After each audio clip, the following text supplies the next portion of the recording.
MTX in RuneScape needs to change. Hey guys, what's up? It's Alex Arnuznos here, and today's video is going to be a video tackling a slightly controversial topic, which is MTX or microtransactions in RuneScape 3.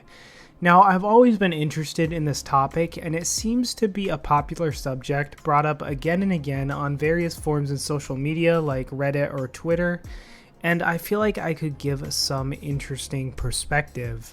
As I'm a business major and I understand the aspects of a business and making all the revenue possible, but I also feel like as a player I could give an interesting perspective on the types of MTX I think RuneScape 3 should strive to transition into, and personally what types of microtransactions that I want to see in the game. Now, I think the notion that Jagex needs to or will remove all MTX from RuneScape 3 it's just not gonna happen. It's just not a viable option, and unless you want membership costs to go up even more, as much as we'd like to see an MTX free RuneScape 3, I believe that MTX is here to stay in RuneScape 3, and no matter how you feel about that notion in general, I feel like there's a bunch of better ways we can talk about to implement MTX than currently constructed, and I have a lot of ideas for MTX to go through today. Firstly though, we are going to be talking about the current state of MTX in RuneScape 3. We have a few different avenues to look at. Number one are bonds, which bonds are able to be purchased for real life money, and they can essentially be sold on the Grand Exchange for GP. This allows players who want to buy GP outright to be able to have an avenue to do so that is within game rules, while it also allows players who don't want to pay for membership at all and would prefer to use in-game GP, it lets them buy bonds and use them to maintain their membership and play RuneScape for absolutely free. I think bonds are one of the best implementations of MTX in RuneScape, and is the only kind of MTX, if you will, that is on old school RuneScape, and it works generally well on both games. So next we have Treasure Hunter. Ah yes, Treasure Hunter. Treasure Hunter started out as the good old classic Squeal of Fortune in February 2012. I don't know if you guys remember this guy, but yeah, there's that guy. The Squeal of Fortune set the precedent for MTX in RuneScape as we know it, and it has evolved over the years to what we know today as Treasure Hunter. Treasure Hunter keys are now bought, and chests can be opened to receive a variety of items such as XP lamps, bonus XP stars, different cosmetics, and much more. Treasure Hunter is your typical loot box type MTX, but it's less about getting a super rare drop or item, and it's more about just getting constant XP boosts to make leveling up easier. Now this begs the question, does Treasure Hunter devalue skills and devalue people getting 99 and 120s without Treasure Hunter? Well, the answer is yes and no. Of course it devalues this, and I could go and pay to get my skills up without doing any work. However, this is for main accounts only, and nowadays most people that play on a main account aren't trying to max for achievement, you could say. Most people just want to PVM and make money, etc. With so many max mains in the game, maxcape is already a very common thing. At least it's more common than you would think.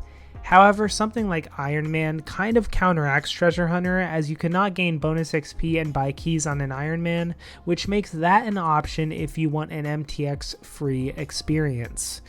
Now, the real problem that I and many people have with the current MTX is it is solely focused on getting bonus XP and buffs and boosts, and the cosmetics and creative side of MTX has kind of gone out the window. Of course, we have things like Solomon's Store, which is barely ever updated, and the same items are still on there from years and years ago. We have things like the Yak Track, which try to bring different cosmetics and interesting themes to MTX into the game in a unique way. They're kind of copying the Fortnite/Rocket League model, but from what I can tell, most people really don't, get excited or care that much for these cosmetics, and neither do I. They just seem kind of out of place. They don't fit. They don't get me excited to want to buy these. And there's just got to be a better way and more unique way to bring MTX into the game, and I'm going to share with you now the number one type of MTX in terms of cosmetics that I really want brought into RuneScape 3. Now, the main thing that I want brought into RuneScape 3 when it comes to MTX is ability and PVM skins. Now, this is a model that is brought to us and popularized from the game Path of Exile. Now, Path of Exile does an amazing job with bringing MTX into their game that is focused on cosmetics and animations. Now, these ability overrides on Path of Exile are amazing, and I honestly have bought quite a few myself. What they do is they override a certain ability and give it a new and unique look. So Path of Exile has hundreds of unique abilities, and they find a way to put out unique MTX every new league, and they make tons of new animations. Now, this is what I want to see from Jagex. Imagine you could have a Sunshine ultimate ability, but instead of Sunshine, it's Moonshine. Or instead of Sunshine, it's like a pool of lava underneath you. Imagine instead of Tsunami, we see something like an electric wave, or we see something like a golden tsunami.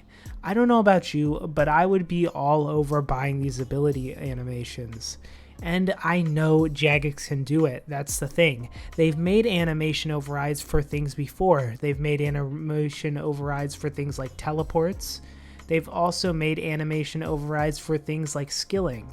But they have not ventured much into PVM ability overrides, which is weird because PVM is one of the main reasons a lot of people play the game. They've also made overrides for things like Loot Beam, the Rainbow Loot Beam, the Christmas Loot Beam, things like that, so I know Jagex can do it. But it would honestly be amazing to be able to go to Telos and, try out cool different animations. It's just small little things that make playing the game fun and experimenting. A lot of people use things like keepsake keys to, make their, fashionscape, if you will, look different and look cool. People pay 30 billion GP for a party hat, to have as a fashionscape item. So if you're telling me that people wouldn't pay to have skinned abilities, I mean, just think of all the possibilities. A new boss comes out, let's say Raksha, for example, came out, and when you release Raksha, you also release a wave of ability overrides that kind of coincide with the Dragonkin type theme. There are so many different ways they can present these animations that would just make people want to buy them more. They can package them in with updates.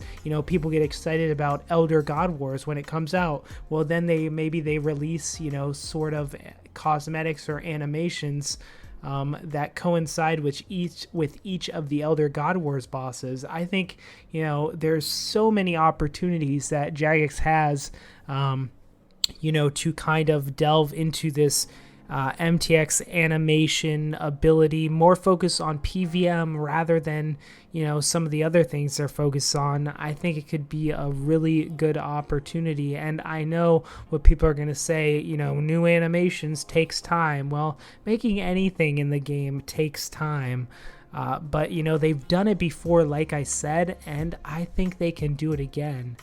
This is the main thing I want to see when it comes to MTX and RuneScape 3. I know it's here to stay, so I at least want to get some cool PVM animation overrides out of it.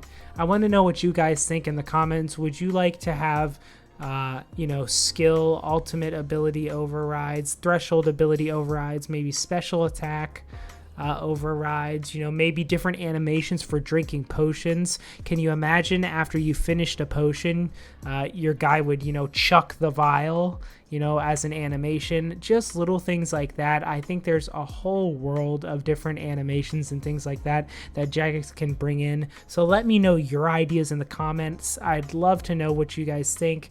Let me know of the different types of skins and animations you guys would like to see. And yeah, if you enjoyed this video, hit the like button below. It helps to get this video out there to more people. And we're almost at 10K subscribers, so if you guys could help me get there, that would be amazing. Make sure to click the subscribe button for more RuneScape 3 content, and I will see you guys in the next video.